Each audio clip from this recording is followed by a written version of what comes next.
রোজ এক স্টাইলের mini blog ছাড়তে ছাড়তে আমিও বোর হয়ে গেছি, তোমরাও হয়তো দেখতে দেখতে বোর হয়ে গেছো। যাই হোক, আজকে তাই রাত্রিবেলা ডিনারের সাথেই তোমাদের সাথে মিনি ব্লগটা শেয়ার করব। আজকে গরম গরম আলুর দম আর পরোটা দিয়ে কিন্তু মায়ের হাতের স্পেশাল খাবার দিয়ে আমাদের ডিনারটা সারা হয়েছে।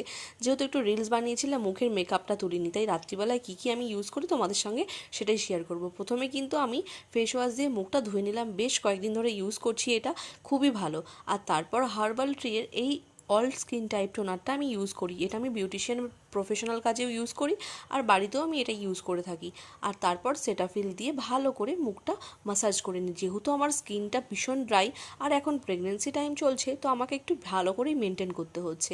আর তারপর কিন্তু একটু ভেজলিন লাগিয়ে নিলাম, আর তারপর তোমাদেরকে দেখাচ্ছি, দেখো স্কিনটা কতটা ফ্রেশ হয়ে গেছে আর স্কিনটা কিন্তু গ্লো করছে। আর তোমাদেরকে আরেকটা জিনিস দেখাই, এখানে দিয়ে রাত্রিবেলায় মুখের মধ্যে ট্যান লাগিয়ে মায়ের পায়ে তেল মালিশ করছে। আর এখন আমি যাচ্ছি ঘুমাতে। যাই হোক, ভালো লাগলে লাইক আর সাবস্ক্রাইব করো চ্যানেলটা।